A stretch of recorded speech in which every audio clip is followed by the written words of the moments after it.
자, 그러면 다음으로 넘어가 볼게요. 네. 자, 응용 1번. 네. 아파트보다 빌라가 위험합니다.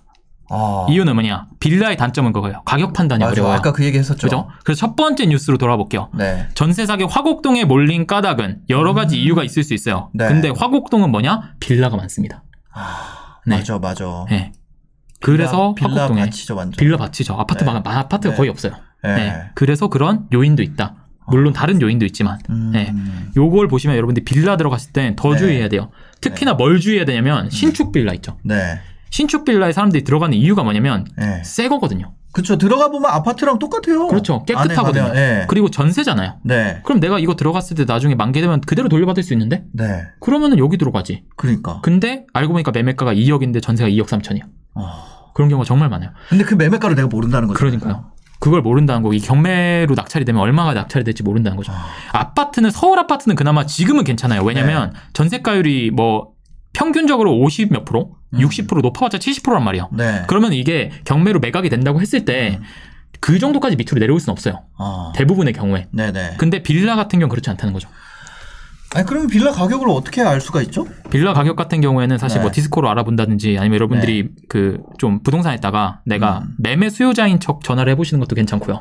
그렇게까지 생각해? 그러니까 빌라가 더 위험하다는 거예요. 근데 사실 빌라보다 네. 더 위험한 게 또 뒤에 있습니다. 빌라보다 더 더 위험한 게 있어요. 제가 이거는 진짜 해당되는 분 많을 텐데 제가 좀 이따 설명을 드려볼게요. 일단 순서대로 가야 되니까. 알겠습니다. 하여튼 어쨌거나 내가 아파트건 뭐 그렇죠. 빌라건 네. 거기에 전세로 들어가려면 그렇죠. 그곳의 시세를 알고 들어가야 된다. 그렇죠. 시세를 알고 들어가시는 게 안전하다. 네네. 그리고 하락장이 오면은 네. 유주택자만 피해를 보는 게 아니에요. 무주택자가 왜 피해를 보죠? 하락장. 지금 신규 빌라에 예를 들어서 매매가가 2억인데 네. 2억 3천에 전세를 들어갔어요. 네. 근데 하락장이 왔어요. 그래서 그 2억짜리 1억 5천이 된 거예요. 네. 예를 들어서 5천만 원이 빠졌어요. 네. 그러면 전세가. 그게 만약에 전세금을 변제하지 못하니까 네. 임차인이 경매를 넣거나 네. 아니 뭔가 문제가 생길 수 있겠죠? 그때 경매 개시가 될 거 아니에요. 네. 그럼 1억 5천짜리가 얼마에 낙찰이 될까요? 1억 5천짜리가 하락장이니까 뭐 더 낮게 낙찰이 되겠죠. 그러면은 거기서 변제받을 수 있는 보증금이 그만큼 줄어드는 거죠. 결국에 아무리 내가 뭐 선순위라고 해도 그렇죠. 집값을 넘어가서 변제를 받을 수는 없으니까. 그렇죠. 경매 낙찰되는 거 이상으로는 변제받을 수 없기 때문에. 그래서 매매 가격을 넘어가는 전세가가 나올 수 없다는 말이 나온 거구나. 그렇죠. 네, 그렇습니다. 네. 진짜 내가 이상한 사람이 아닌 이상 받지도 못할 돈을 빌려주진 그렇죠. 않으니까. 그러면 안 되죠. 근데 이게 생긴다는 거예요. 받지도 못할 돈을 내가 빌려주는 경우가. 내가 모르면. 이게 죄는 아닌데 제가 앞에서도 말씀드렸다시피 모르는 거에 대한 갭 투자하는 얘기가 있으면 전세가가 매매가를 왜 못 올라간다고 생각하냐. 그렇죠. 이 멍청한 투기꾼들아. 근데 법적으로 그렇게 될 수밖에 없게 되어 있다. 그리고 실제로 담보 1,000만 원짜리에다가 내가 돈 빌려주는데 1,500만 원 빌려주는 사람 없잖아요. 그렇죠. 네. 또 이게 뭐 일단 제가 뭐 혹시라도 좀 너무 한정지어서 말씀드렸을 수 있는데 일단 이해는 하셨을 거라고 생각해요. 네. 그렇죠. 네. 네네. 자, 그러면 응용 2번으로 넘어가 보겠습니다. 네. 일단 자 2번 빌라보다 다가구 전세는 여러분 더 위험합니다. 일단 여러분이 다가구가 뭔지 모를 수 있으니까 제가 개념을 설명해 드려볼게요. 네네네. 빌라와 다가구의 차이점을 말씀드려볼게요. 빌라는 다세대 주택이라고 하는 거고 다가구 주택은 뭐냐면 우리 흔하게 알고 있는 원룸 건물 있죠. 이게 알아요. 다가구라고 보시면 돼요. 이름도 참 다세대, 다가구 이러니까 되게 헷갈린단 말이에요. 다 그게 그거 같아요. 그래서 실제로 외관을 보면은 다 몰라요. 생겼어요. 외관으로 봤을 때 구분을 못해요. 그럼 어떻게 구분을 할 수 있냐? 개념적으로 이렇게 이해를 하셔야 됩니다. 빌라는 뭐냐? 각 호수별로 주인이 여러 명이에요. 나눠서 가지고 그렇죠. 101동 주인, 102동 주인이 다른 거예요. 건물주가 없는 거죠. 그렇죠. 건물주가 없는 거죠. 네. 근데 원룸은 뭐냐? 이거예요. 통건물 주인이 한 명. 건물주가 있어. 그렇죠. 집주인이 내려와서 바닥을 쓸고 있어. 원룸 주택이죠. 그죠, 이 그죠. 월세 받고 이런 게 많잖아요. 네. 그죠? 여기 앞에서 말씀드린 게 뭐였냐? 네. 빌라보다 다가구 전세가 더 위험하다고요. 그죠? 그래서 왜 위험하냐를 살펴볼게요. 이겁니다. 빌라는 근저당보다 내가 선순위일 가능성이 커요. 전세를 들어가면. 네. 여러분들이 확인을 할 테니까. 그죠? 근데 원룸 건물 같은 경우에는 여러분 10억짜리 원룸 건물을 산다고 했을 때 10억을 다 주고 사는 경우가 없단 말이에요. 거의. 없죠. 거의 무조건적으로 대출을 받게 돼 있어요. 네. 그 말은 뭐냐면 화면 한번 보여주세요. 대부분 대출을 받고 집을 짓기 때문에 근저당보다 선순위기가 어려워요. 이미 근저당이 있는 거죠. 그렇죠. 네. 뒤에 들어가면은 여러분들이 어쨌든지 간에 근저당보다 선순위기가 어려운 거예요. 네. 근데 여기에 만약에 전세로 들어간다. 만약에 그 지역이 임대 수요가 풍부하고 가격이 오르고 해서 경매 낙찰 때 가격이 걱정이 없다. 그럼 모르겠는데 예를 들어서 10억짜리를 매각을 했는데 10억이 매각이 됐어요. 근데 네. 근저당이 5억이 잡혀 있는 거예요. 네. 그리고 세대가 한 10세대가 껴 있어요. 그러면 나머지 5억에서 이것저것 빠지고 나머지로 농갈라 먹어야 돼요. 그러니까 이게 네. 진짜 그거라니까. 이게 진짜 그 당황스러운 게 뭐냐면 그렇죠. 뭐 20가구 있다고 해볼게요. 네. 그 20가구가 다 소액임차 보증금인 거야. 그렇죠. 그럴 수도 있어요. 그러면은 예를 들어 5천만 네. 원씩 20가구면은 10억이잖아요. 그렇죠. 이게 건물 가격 10억이요. 네. 근데 근저당 뭐 2, 3억이라도 껴있어. 그러면은 이제 부동산에서는 근저당 2, 3억 껴있으니까 자 근저당이 뭐 3억 껴있다고 해볼게요. 네. 그러면 10억짜리에 3억 껴있으니까 안전한 집이잖아. 그렇죠. 근데 나머지가 다 소액임차야. 그럴 수도 있죠. 그러면 내가 들어가는 게 난 들어가는 사람마다 나는 소액임차 보증금이니까 괜찮겠지 하고 계속 들어가는 거예요. 그러면 결국에는 이 마지막에 들어간 사람은 후순위나 다를 바가 없는데 내가 살면서는 선순위인 줄 알고 사는 거지. 그래도 다행인 거는 네. 일단은 소액임차 보증금으로 들어가고 최우선 변제금 안쪽으로 들어오면 네. 그 근저당보다 먼저 배당을 그렇죠, 받으니까. 그렇죠. 그거보다 먼저 네. 받지만 만약에 그러니까 이 그렇죠. 사람이 네. 소액임차 보증금 다 네. 앞집이 다 받았는데 그렇죠. 나도 소액임차 보증금인데 그게 네. 넘어갔어. 그러니까 그 뭐 그런 경우도 있을 수 네. 있겠는데 되게 어려운 어렵죠. 거죠. 네. 네. 근데 이게 이 케이스는요, 여러분 네. 정말 많이 봤어요, 제가 주변에서. 왜냐면 케이스? 뭐 예를 들어서 주거밀집 지역 같은 경우에 네. 내가 월세 보증금 내기가 싫으니까 전세로 들어가는 경우가 정말 많아요. 이거는 그렇죠. 그런 데는 가잖아요. 네. 어떤 경우가 있냐면 월세보다 전세가 훨씬 위기예요. 전세하게 해달라고 네. 그러잖아. 못 들어가서 안달이 난단 세입자들이. 말이에요. 네. 근데 그거는 여러분 네. 조금 위험할 수 있어요. 네. 그러니까 집주인도 사실 이자가 나가기 때문에 그렇죠. 월세를 받는 걸 선호하는데 그렇죠. 그런데도 이상하게 사는 사람이 전세를 원하니까 그렇죠. 전세는 내면 바로 나가는데 네. 월세는 좀 기다리는 경우도 있고. 그래서 다가구인데 전세로 다 차 있는 집들이 있어요. 있어요. 분명히 있습니다. 경매로 나오는 곳들 보면은 네. 정말 많아요. 이게 그렇죠. 와, 이거 보면 다 전세로 껴있는 데도 많고. 그래서 네네. 이거는 그러니까 이게 원룸 건물이고 다가구 주택이라고 해서 전세 들어가는 데서 무조건 위험하다는 얘기는 아니에요. 안전할 네. 수 있어요. 근데 네. 비교적 위험할 수 있다. 이건 꼭 아셔야 된다. 오늘 네. 설명드린 내용을 여러분들이 들어보시면 어떤 내용인지 이해가 되실 거예요. 네. 네, 이게 뭐 어떤 얘기인지. 그래서 등기부등본을 봐야 된다. 네. 이것도 진짜 중요한 얘기네요. 네. 네. 그런 거죠. 자, 전세인데 소액임차인 기준 안쪽이기도 힘듦. 맞네. 그렇죠. 네. 그렇습니다. 그 다음으로 한번 넘어가 볼게요. 자, 그래서 월세로 들어가야지 이거는 조금 더 안전하다는 거고요. 네네. 자, 확장 1번. 자, 여러분 기초 과정 끝났습니다. 네. 이제 응용으로 한번 가볼게요. 확장 1번. 아직도 남았어요? 아직 남았어. 너무 복잡해. 아니야. 제가 뒤에 네. 정리해드릴 거거든요. 알겠습니다. 정리를 하잖아요. 네. 그러면 되게 깔끔해요. 알겠습니다. 확장 1번. 자, 확장 1번. 대항력은 언제부터 발생하는가? 네. 요게 이슈예요. 네. 이슈 중에 하나예요. 자, 전입 신고 시 대항력은 언제부터 발생하는가? 대항력. 신문기사를 하나 가져왔어요. 네. 전입 신고날 근저당을 걸었어요. 집주인이. 보증금 1억 날릴 위기에 눈물만. 이분 뭐냐면 이 네. 기사를 보시면 하라는 거 다 했어요. 네. 전입 신고하고 확정일자 받고 전입까지 다 했어요. 기본 다 했어요. 네, 다 했어요. 네. 중개사랑도 확인도 다 했어요. 근데 문제가 생긴 거예요. 왜냐? 이거에 대해서 말씀드릴게요. 네. 첫 번째, 근저당의 권리 발생은 즉시 생깁니다. 네. 등기하는 즉시. 등기하는 즉시 생겨요. 네. 근데 전입 신고의 대항력 발생은 다음 날 영성시부터 생겨요. 아니 이거 그러면은 뭐 11시 59분에 쓸 수도 없고. 그렇죠. 네. 전입신고 그때 주민센터 안 여니까. 그렇죠. 이게 문제였었어요. 네. 네, 문제였었고 이게 재밌는 게 이 주택임대차 보호법이 언제 생겼냐면 81년도에 생겼거든요. 네. 그 전에는 아예 이런 것도 없었어요. 만약 문제 생기면은 다 이제 알아서 권리 주장 못 하는 거죠. 네. 네, 알아서 되는 거죠. 근데 이렇게 된다. 일단은 네. 대항력은 다음 날 00시부터 네. 발생을 한다. 그러면은 이건 거예요. 이 신문 케이스는 뭐냐면 전입 신고 당일날 근저당 설정이 됐어요.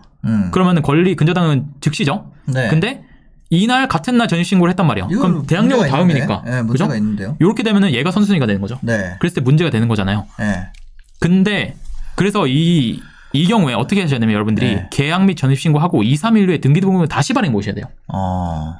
한번 다시 떼봐야 돼요. 문제가 있을 때 네. 중개사분한테 띄워가야죠. 뭔가 이상한 게 생겼다.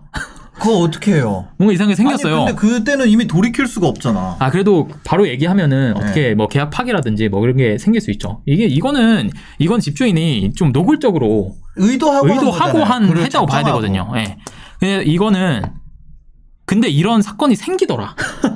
그럼 이걸 어떻게 해요? 이거 등기부등본 발행해보면 돼요. 근데 이게 바뀌었어요, 법이. 아, 바뀌었어요? 네, 제가 다음에 또 얘기해드릴 거예요. 자, 볼게요. 이거 진짜 반가운 소식이다. 자, 보시면 이게 여러분들이 들으셔도 이상하다고 생각이 드시잖아요. 이상했잖아요. 저도 이거를 최근에 확인을 안 해봤거든요. 제가 경매 배울 때는 이렇다고 배웠어요. 근데 최근에 확인해보니까 여러분 21년 6월 1일 이후에 개정돼서 신고하는 신고 시에는 즉시 효력이 발생된다고 합니다. 21년 6월 1일 이번에 바뀌었네. 근데 제가 이걸 왜 말씀드리냐, 여러분 기존 임대차 계약은 확인하시라고. 기존 임대차 계약은 여러분 등기부등본 한 번씩 떼보세요. 올해 6월에 바뀌었구나. 그렇죠. 올해 6월에 네. 하셔야 된다. 준비 잘해온 것 같아. 저도 옛날에 내용으로 알고 있어가지고 이길 빵빵시라고. 그렇죠. 네. 근데 6월 너무 잘 됐다. 이거는 진짜 잘 바꾼 것 같아요. 이거는 한참 얘기가 나왔었어요. 근데 개정이 됐다고 하더라고요. 혹시나 제가 말씀드린 것 중에 다시 한번 말씀드리지만 좀 잘못된 내용이 있으면 여러분들이 댓글로 좀 남겨주세요. 이거는 개정됐다고 합니다. 그래서 기존에 임대차 계약을 하신 분들은 등기부등본을 그냥 700원이거든요. 발급비용. 그냥 이런 거 법안 발의한 국회의원 누구예요? 진짜 그 사람 진짜 칭찬해야 되는 거 칭찬해야죠. 누군지도 모르겠어. 근데 이런 거 저 이름 봤었는데 까먹었어. 뉴스가 안 나와 이런 거는. 발의한다까지는 제가 봤었는데 찾아보니까 이게 바뀌었다고 하더라고요. 그러니까. 와, 대박이다. 그래서 요거는 여러분들이 아셔야 된다. 뭐 잘못한 것만 나오지. 다음으로 확장 2번. 요거 궁금할 수 있어요. 좀 아시는 분들, 그죠? 아시는 분들 전입신고와 전세권 설정의 차이가 뭔가요? 이 차이가 있어요? 뭐예요? 전세권 설정이 뭐예요? 자, 일단 전입신고 같은 경우에 제가 앞에서 말씀드렸다시피 대항력이 생기는 기본 요건이에요. 그죠? 근데 전세권 설정이란 걸 하기도 합니다. 이건 뭐냐면 뒤에 권이 붙으면 권리라는 거거든요. 이 전세권은 내가 전세를 살고 있다는 걸 등기부등본에 등재를 하는 거예요. 등기부등본에. 전입신고는 내가 등기부등본에 등재를 안 하잖아요. 근데 이 둘의 차이는 일단은 등기부등본에 올라가냐 안 올라가냐에 따라서 있고요. 그 다음으로 보시면 일단 확정일자 전입신고 받는 거랑 전입신고 받고 확정일자 받는 거랑 전세권 설정의 차이에서 보호받을 수 있는 권리는 큰 차이가 없어요. 예를 들어서 전세권을 설정한다고 해서 내가 더 많은 금액을 가져오거나 뭐 이런 건 아니에요. 근데 차이가 뭐냐? 요겁니다. 일단 확정일자랑 전세권 설정을 봤을 때 어디에 등재가 되냐라고 하면 확정일자는 임대차 계약서에 도장을 찍어주죠. 그리고 전세권 설정은 등기부등본에 등재가 되죠. 그리고 비용적으로 봤을 때 확정일자는 여러분 동사무소 가면 찍어주죠. 근데 전세권 설정은 설정 비용이 들어갑니다. 왜냐하면 등기부등본에 설정이 돼야 되기 때문에 법무사라든지 아니면 변호사분이 이렇게 도와주거든요. 그러면 등기 수수료가 들어가요. 그래서 비용이 들어간다. 그리고 임대인 동의가 필요하냐를 봤을 때는 확정일자는 어차피 동사무소 가면은 알아서 찍어주거든요. 근데 전세권 설정 같은 경우에는 임대인이 동의를 해야 돼요. 왜? 등기부등본에 등재가 되기 때문에 내 집에 뭔가를 새기겠다는 거잖아요. 그래서 동의가 필요하다. 근데 만약에 나의 권리를 주장하기 위해서 전입이 필요한가를 봤을 때 확정일자는 필요해요. 근데 전세권 설정은 필요가 없어요. 왜? 등기가 되어 있잖아요. 권리잖아요. 벌써 등기부등본 봤을 때 표시가 되어 있잖아요. 그럼 뭐냐? 여러 가지 경우가 있을 수 있죠. 내가 집을 임대차 계약을 했는데 못 들어가는 경우가 생각보다 있을 수 있어요. 못 들어가는 경우가. 그런 경우에는 확정일자 받는 게 아니라 전세권 설정을 해야 되는 거죠. 그죠? 이해되시죠? 전세권 설정 같은 경우는 집주인 동의가 필요한가요? 필요하죠. 왜냐하면 등기부등본에 새겨져야 되기 때문에 집주인 동의가 필요하고 설정 비용도 들어갑니다. 근데 전세권 설정이랑 확정일자랑 여러분들이 크게 차이는 없어요. 그냥 이렇게 생각하시면 돼요. 전입을 못하는 경우에는 여러분들이 전세권 설정을 하시는 게 보장받을 수 있는 방법이다. 그렇게 보시면 되는 거죠. 내가 지금 여기 물려 있어. 그럴 때는 그렇죠. 만약에 다른 집을 구했는데 내가 어디 지금 바로 전입을 왜냐면 아까 3개였잖아요. 내가 직접 들어가는 것까지잖아요. 점유까지니까. 그렇죠. 뭐 점유를 못하는 상황이거나 이럴 때는 전세권 설정을 하는 게 좋겠네요. 예를 들면 이런 거예요. 내가 사무실로 아파트 계약을 했어요. 근데 전세권 설정 그러면 내가 전입신고를 못 하잖아요. 그럼 전세권 설정 하셔야 되는 거야. 아니면 내가 부산에 살고 있는데 부산에 가족들이 있는데 내가 회사 앞으로 임차를 해서 거기서 이제 회사 출퇴근을 하려고 해요. 기록이 압바해. 기록을 압바를 해. 그럼 원래 그러면 안 되지만 혹시라도 전입신고를 못하는 경우에 전세권 설정을 해야죠. 그런 경우에 전세권 설정이 필요하다는 거예요. 그리고 더 볼게요. 여러분 차이에 대해서. 자, 확정일자랑 전세권 설정의 차이 중에 경매가 진행됐을 때 확정일자는 일단 권리가 아니라 대항력이잖아요. 뒤에 력으로 붙죠. 그럼 뭘 해야 되냐? 소송을 먼저 해야 됩니다. 나한테 이런 권리가 있습니다. 난 대항력이 있는데 집주인이 돈을 안 줘요. 네. 법원님 경매로 넘길게요 했을 때 법원이 그래 너한테 권리가 있구나라는 걸 판결을 내려야 돼요. 네. 그래서 소송 후에 경매가 들어가는데 전세권은 뭐요? 이미 등기부 등본에 권리로 등재가 돼 있죠. 그냥 보자마자 오케이 경매. 오케이 경매 이렇게 넘어가요. 네. 요게 또 어렵게 말하면 강제경매, 임의경매 이렇게 돼 있는데 그런 말 빼고 이렇게 설명을 드리고 배당 요구 같은 경우에도 경매로 됐을 때 돈을 받기 위해서 확정일자 받은 경우에는 내가 배당 요구를 해야 돼요.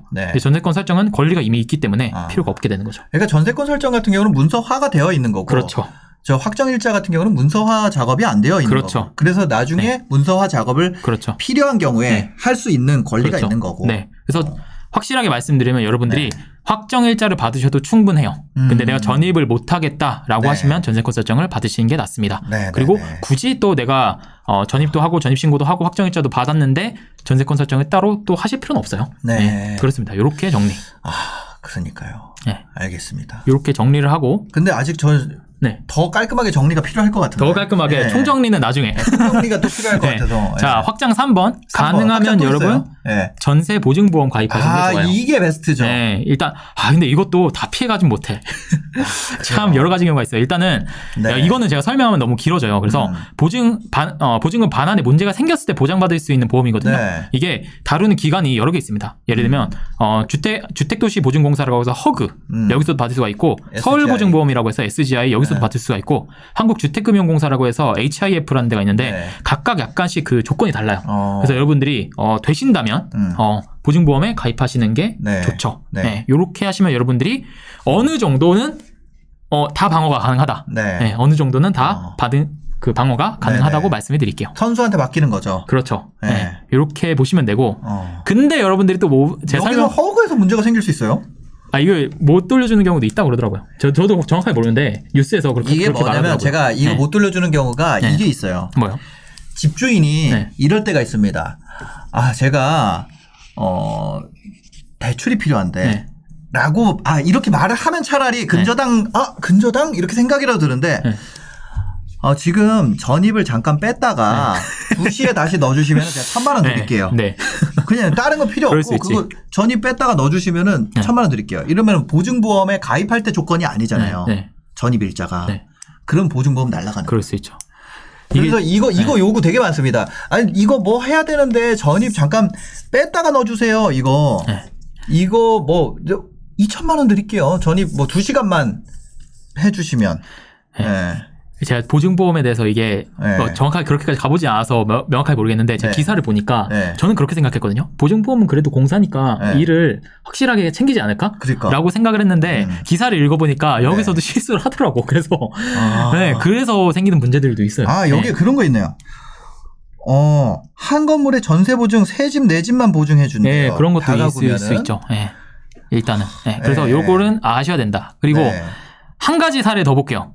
여러분, 여기까지 일단 정리를 했고요. 한 가지 사례 더 볼게요. 자, 신탁 사기 관련 뉴스입니다. 신탁 사기? 신탁 사기. 신탁 사기는 뭐예요? 신탁 사기를 볼게요. 세입자 23명 무더기 퇴거 통보, 약성 임대 덫에 걸린 2030 세대라고 해서 있는데 이 뉴스는 뭐냐면 부동산을 신탁사한테 맡긴 거예요. 신탁사한테. 그러면은 이게 궁금할 수 있죠. 신탁사에 맡기는 게 뭔데? 그죠? 처음 들어보는데? 이런 것까지 알아야 돼? 아셔야 됩니다. 자. 한 시간만 여러분 참으시면 돼요.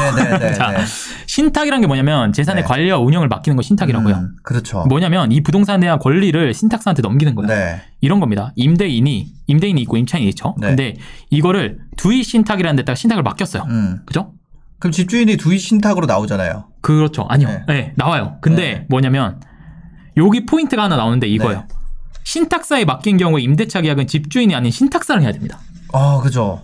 이게 당연한 건데 어떻게 앞에 뉴스 같은 경우에 어떻게 설명이 된 거냐 이거예요. 이건 중개사분이 잘못했어요. 중개사분이 뭐 짜고 친 건지 뭔지 모르겠지만 이렇게 설명을 한 거예요. 이거 원래 이분이 집주인인데 신탁 등기했고 신탁 등기 해가지고 이분이 대리인으로 와서 이분하고 계약하시면 돼요.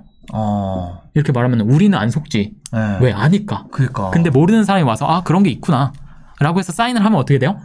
이 집은 신탁사 거예요. 근데 계약을 누구랑 한 거예요? 제3자랑 한 거예요. 그럼 계약이 효력이 있어요? 없어요? 없죠. 그래서 날라간 거예요. 그럼 이거는 그럼 이 집주인이 보증금 먹고 튄 거예요?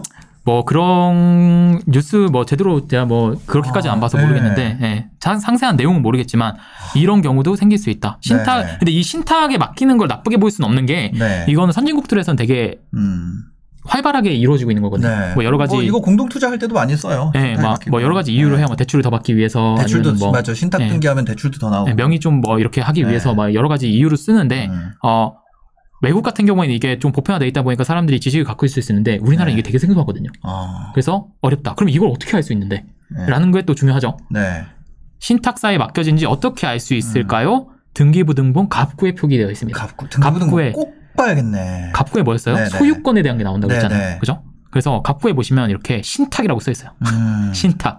이거 딱 있는 순간 여러분들 뭐 떠올려야 돼요? 아, 임대차 계약은 신탁사랑 해야 된다. 이게 문제가 뭐냐면 신탁에 맡겼을 때 신탁에 맡겨서 대출을 내잖아요. 그럼 그 대출에 대한 근저당이 등기부등본에 안 잡힙니다. 어디에 잡히냐? 신탁 원부라는 게 있어요. 거기 잡혀요. 그냥 봤을 땐 근저당이 없는 것처럼 보일 수 있단 말이야. 근데 막상 신탁 원부 떼보면 근저당이 있는 거예요. 근저당이 있죠. 그것까지 여러분들이 챙기셔야 돼요. 그게 원래는 이제 만약에 이거를 갖다가 여러분들이 임대차 계약을 하게 되면 이제 중개사분들이 다 설명을 해주는 게 맞아요. 근데 앞에 같은 경우에는 중개사분이 뭐 깜빡을 한 건지 아니면은 짜고 친 건지 모르겠는데 이거를 설명을 안 한 거예요. 이거 제 생각에는 그 집주인이 부동산에다가 그렇게 얘기한 거예요. 신탁사가 내가 신탁 맡긴 거고 이거 뭐 세금 문제 때문에 종부세 때문에 신탁 맡긴 거야. 그러니까 이 사람은 원래 아는 사이였던 걸. 그래서 이것도 추정입니다. 근데 이제 이 사람이 그럴 수 있죠. 부동산 중개사 입장에서 잘 모르는 거예요, 이거를. 생소하니까. 모를 수 없어. 그래요? 시험에 나와요, 이거? 모를 수 없지. 중개사 이걸 모른다 그러면 약간 자격 미달. 그러니까. 이걸 모른다 자격 미달. 근데 자격 미달 중개사분들 많아요. 그래요? 중개사분들 중에 진짜 훌륭한 중개사분들도 많지만 약간 자격 미달인 분도 있습니다. 그래서 이렇게까지 설명을 드리면 거의 대부분의 전세 사기에 대해서는 커버가 되지 않을까. 요까지 보면. 그래서 여러분들이 오늘 내용은 또 여러분들만 아니라 다른 사람들까지 퍼줘라. 이거 좀 꼭 봐라. 이렇게. 좋아요, 구독하기 많이 눌러주시고요. 이거는 진짜 중요하네. 이거는. 되게 중요해요, 이거. 그죠? 그러니까요. 진짜 내가 생각해도 알차다. 이거 진짜 알차네.